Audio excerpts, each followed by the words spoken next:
Redditors who rage quit a job without thinking, what was the last straw? I was working at a restaurant that was, to put it bluntly, ducking atrocious. The place was almost always dead apart from the owner's friends who would make it their life's mission to be incredibly rude to myself and other staff members. Somehow I stuck it out for 6 months. The final straw came at Christmas when I wanted to travel back home to spend time with my family, as my grandmother was sick at the time, and their response was, "You have to decide what's more important, your job or your family." Single quote. I told them that was the dumbest ducking question I've ever heard and walked out. I once had a manager at Panera Bread who would constantly be complaining about how the high school employees' schedules were so tight. I quit the job in my senior year when I was also enrolled in college courses and had basically no free time. She rolled her eyes when I handed in my 2-week notice, and said something like, "I don't understand why you're all like this. When I was in school, I worked full-time." To which I responded with a year of built-up passive aggression and the new release of having quit anyway, and now you're a manager at Panera. Quick edit, for those asking for her response, not really anything. She just kind of rolled her eyes again. IDK, if it bothered her later. This is a case where it felt good to say, but reality isn't quite as fun as your imagination. Worked at a Red Lobster for a few years in college. Didn't really have any complaints, it was what it was. Right after graduating I moved to another town and was able to transfer one near my new location. Worst experience of my life. Horrible management, and the location was in a relatively upscale part of town, so there were much better alternatives for seafood, so the customers were always hitty as well.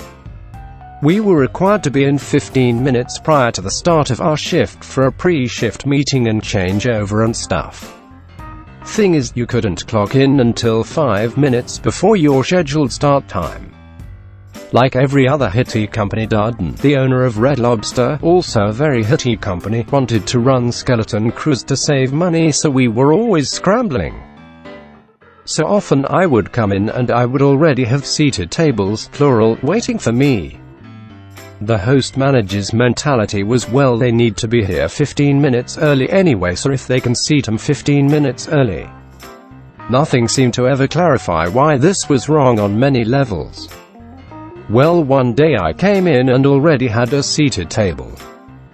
Went over and greeted them immediately. They were upset but understanding, and then went to the bar to ask them to make some drinks. I couldn't enter them in the system since I couldn't clock in yet. While I was waiting for the drinks, I was venting to a fellow server about it and mentioned, if they seat me again before I can even clock in, I'm done. Well, before I could even finish the sentence, they had seated me again. I told the server I was talking to it was nice to have worked with them. Made sure to let both tables know they were seated in a section that didn't even have a server yet, because the company didn't want to pay for full staff and that they should dine at restaurants that care about them having a good experience, and walked out. No regrets, and I'll never give Darden a dime of my money ever again. This is called wage theft, and guess what? It's illegal. Worked an overnight job. During the holiday season, me and the other overnight guys took all the overtime we could get, working 18 to 20-hour days, working after having 4 hours off, whatever. All legal in the state I'm in, and it's not critical or cerebral work, so no harm. Were basically just lumps of flesh in a uniform. That was fine for a few months. I bought a bunch of extra crap with it. But I got burned out after about 4 or 5 months straight of it and just started turning it down. Then the manager started making it mandatory. I told him no, we drive on our regular job, so pushing it when we can't do it isn't a good idea. Appealed to his manager and the mandatory overtime went away for a while. Suddenly one day I come into the other overnight guys being moved elsewhere and I have to pick up the slack. Why? That shift needs to be covered, so I'll cover their shift and mine. which will force me to work 4 to 5 hours over to just cover the shift and the work required on said shift. I texted the manager immediately and told him I can't do it. He stated it's mandatory and if I cannot do it, I'll no longer have the job. He'd do me a favor this one time and move the other overnight guys back so I don't have to stay over.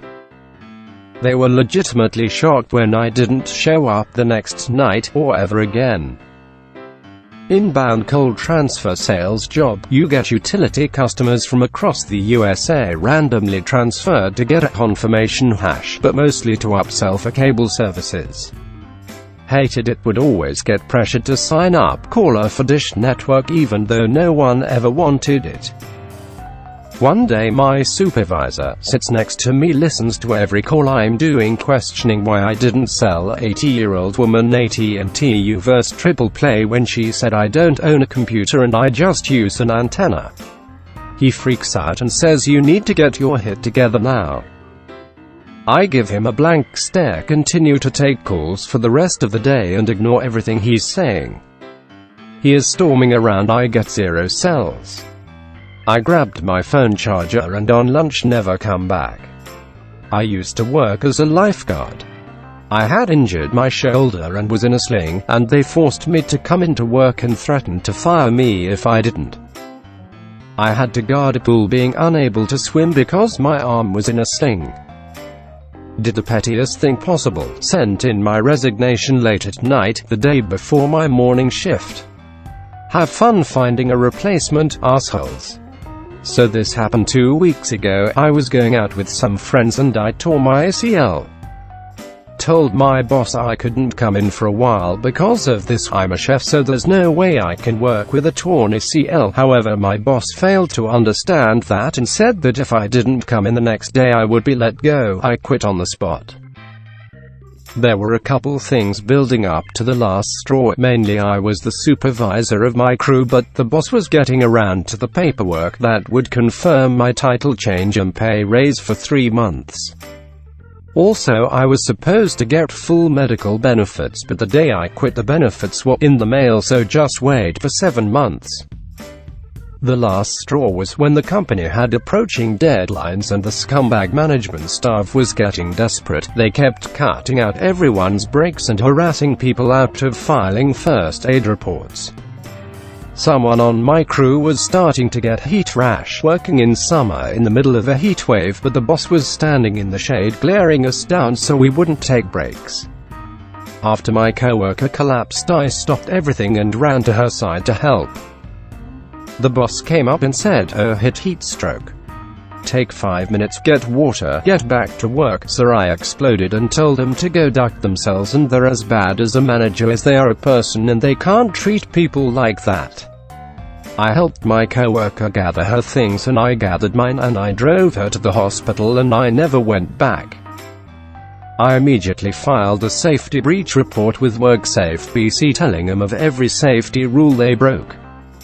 And since then I heard that 2 others quit. The company is under investigation, and another co-worker asked me to support him in filing a discrimination lawsuit against the company. The same hitty boss was very racist towards natives. I worked at a small, family-owned restaurant for over a year.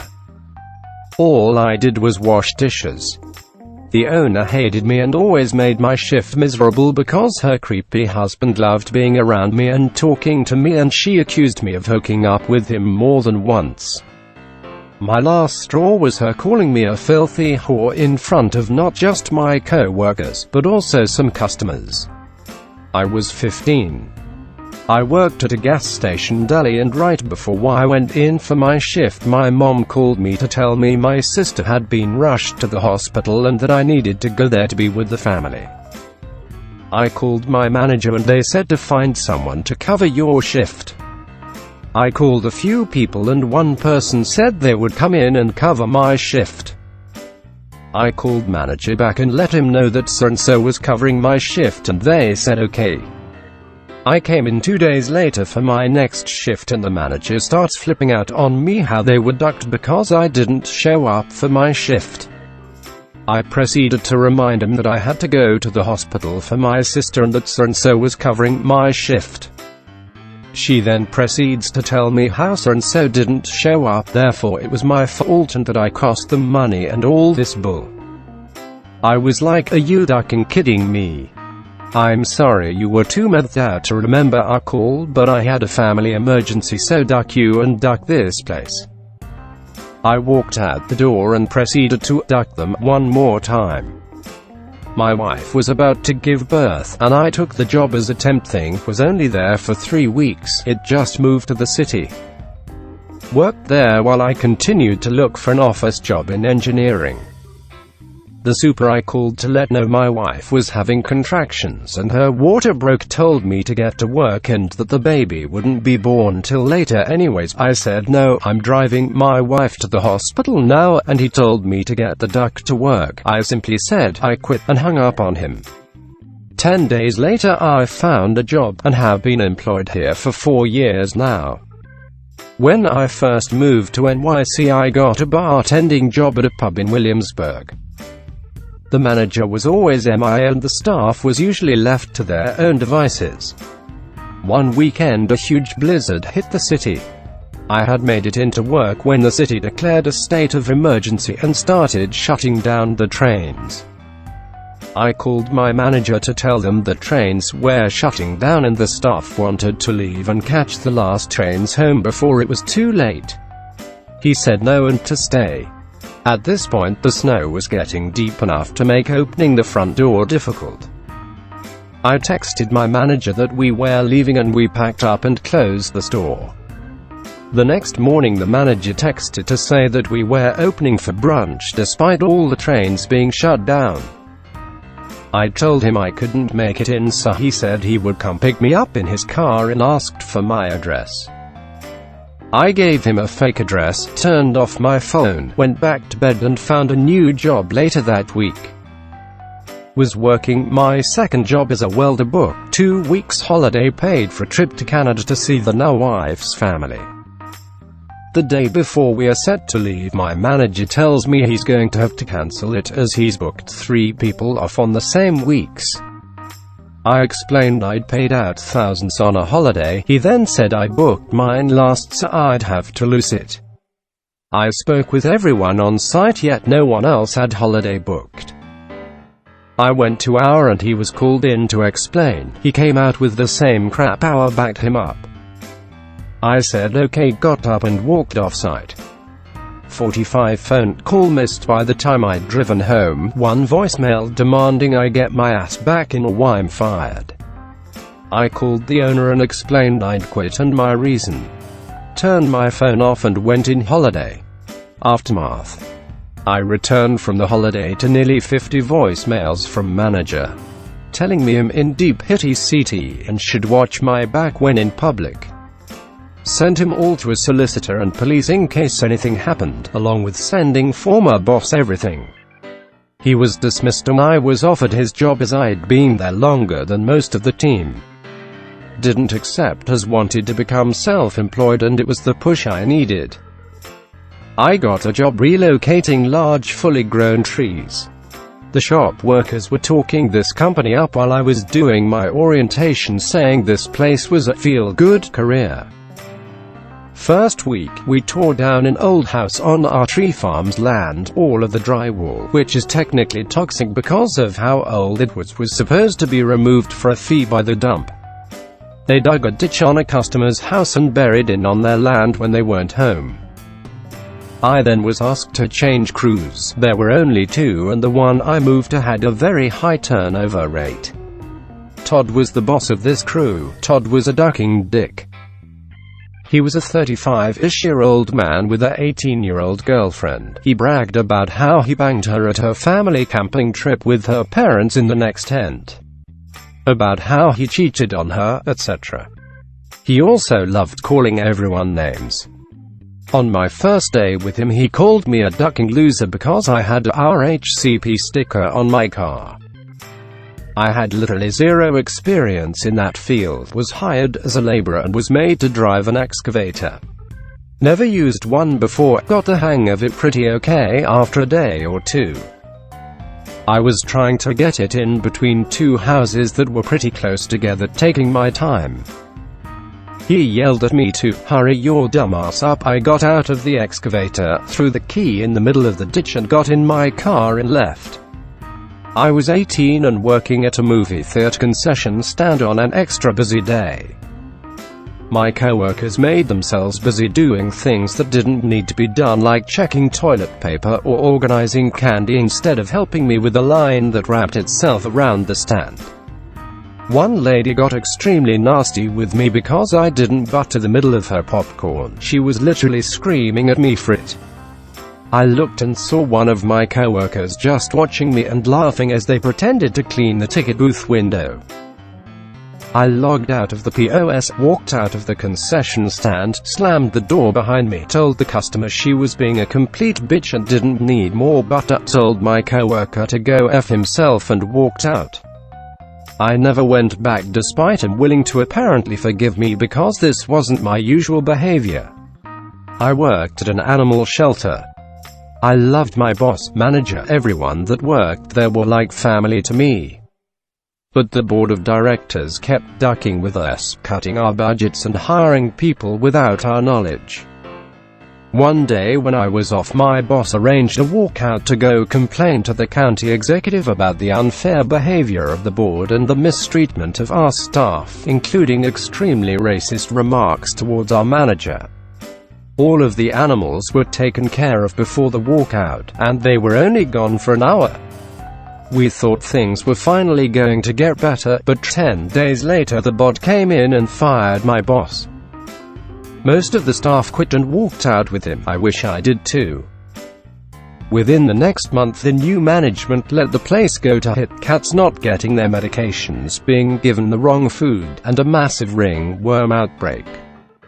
They had to open a new building just for the cats that needed to be quarantined, and the remaining original staff was thrown into the mess to supervise the new buildings ourselves. It just kept getting worse, spreading around the shelter like a wildfire. New management had no idea how to handle it, and one day a couple of veterinarians came into our building and put down 3 cats. They actually had to restrain us from the room they were euthanizing in, and after that, I sat a day in the break room and refused to work for the rest of the day, just crying with my other co-workers instead. I went home that day and never showed back up. I now volunteer with an amazing organization with my old boss and other staff members, still rescuing animals and doing all that we can. Hearing they laid off the one other person who could handle any of the work in our area, then expecting me to pick up her workload as well as my own. She wasn't even supposed to be laid off, but the department director was eliminating a potential threat to her position. See people fire and be people. So, I had enough. I'd begged him to get someone to help with the workload, and when she turns out to be a top quality hire, she gets axed.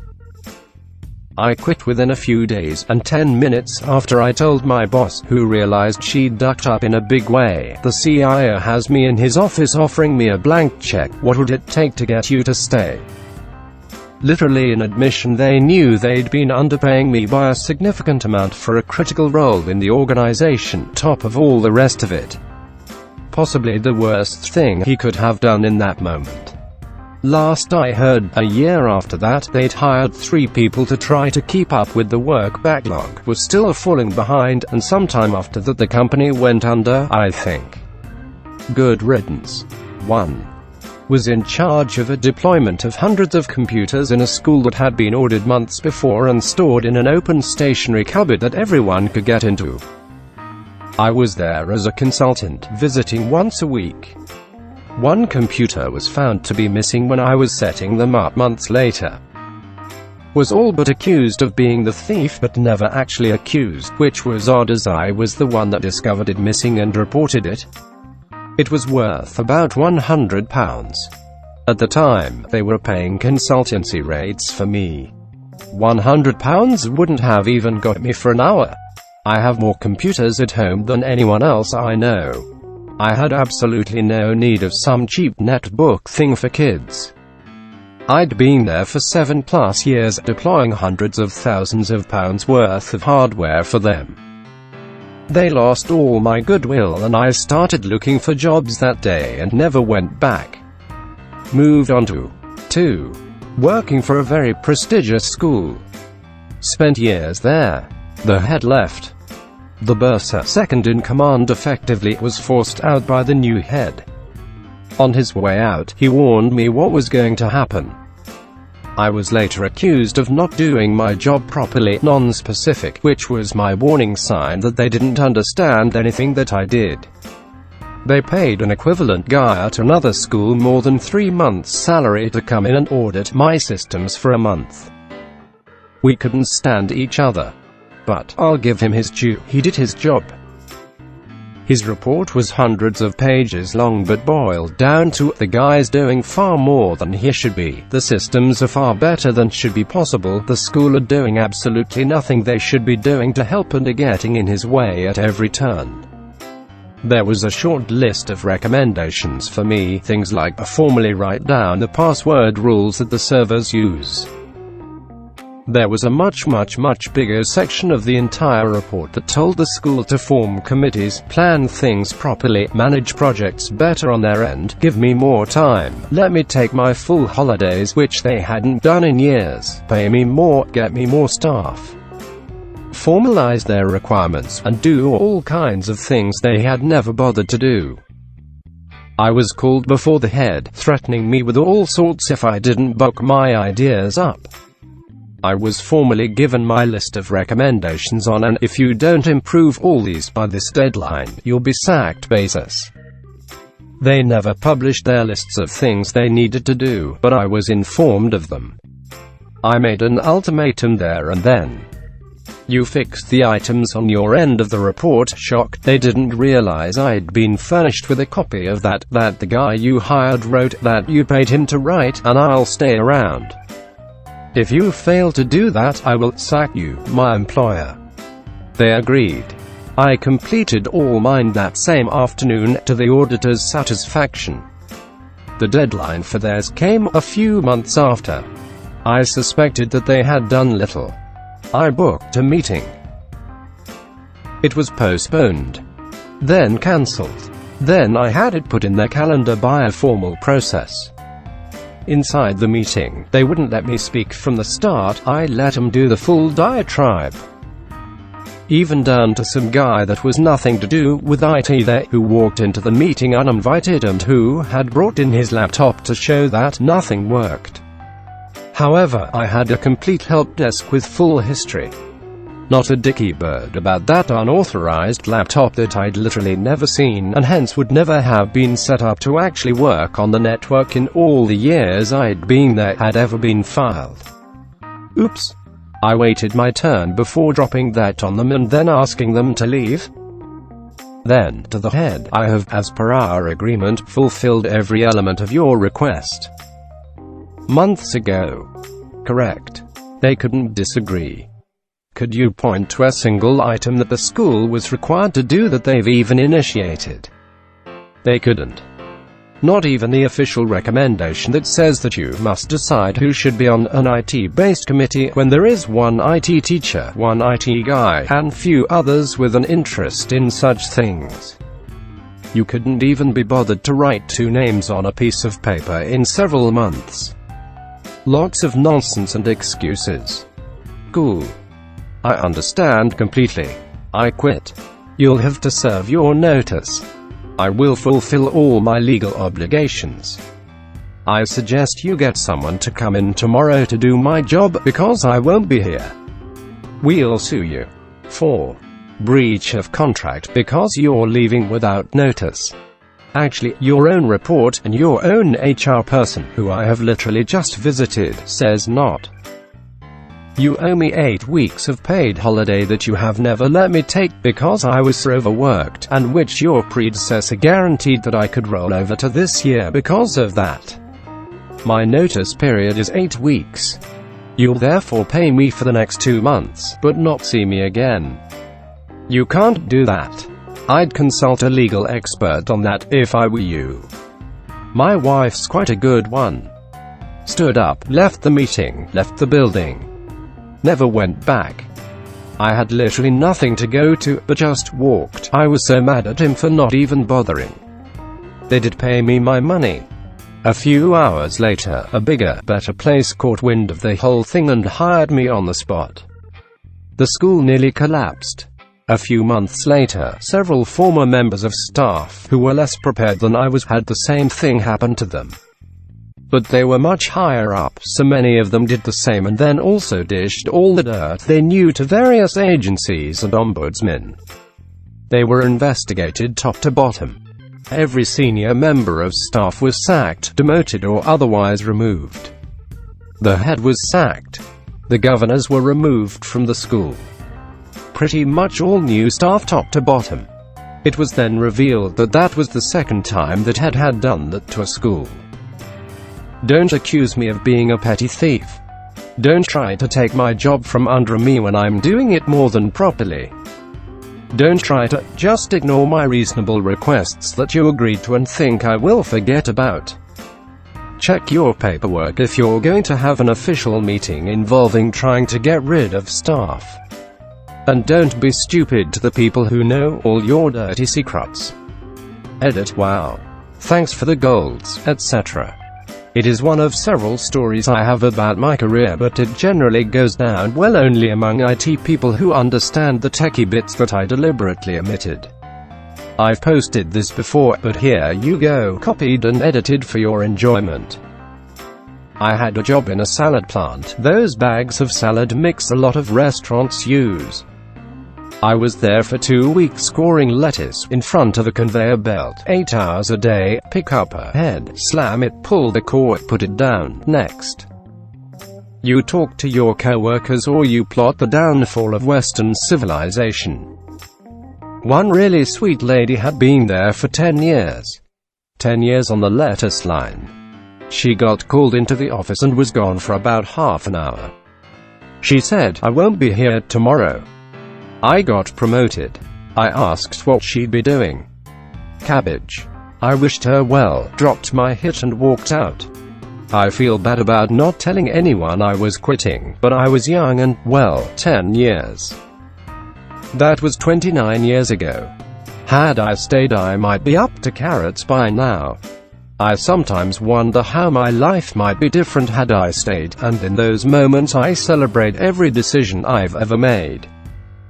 Working 12-hour days, for weeks on end. The day before Christmas they came in and told us that even though the company gave everyone the day after Christmas off, my line still had to come in. I literally turned away from the meeting, grabbed my gear, and walked right out of the door. EDT. Wow, this comment blew up. I never expected this many people to see this. I just want to say that manual labor can be a bitch, but they are still good careers. I worked at a movie theater in my hometown all through high school. When I moved for college, I was able to transfer to a theater owned by the same company in my college town. The management at the new theater was absolutely terrible. They were demeaning to the staff, they fired people for not selling rewards cards, and they scheduled mandatory all-hands meeting with less than 1 week's notice. At one such meeting, 7 a.m. on a Sunday, by the way, some of my coworkers were falling asleep. To wake them up, our managers made us stand up, do 5 jumping jacks, and sit back down. They did this every time someone fell asleep during the 3-hour meeting. After around the 4th or 5th time, I decided I'd had enough, and didn't stand for our punishment. My manager singled me out, asking why I refused to participate. I replied, "We're not children, don't treat us like we are." I was 20 at the time. My manager replied by suspending me for a month, right there, in front of everyone. I promptly replied, "I'll just duck and quit," and never went back. No regrets.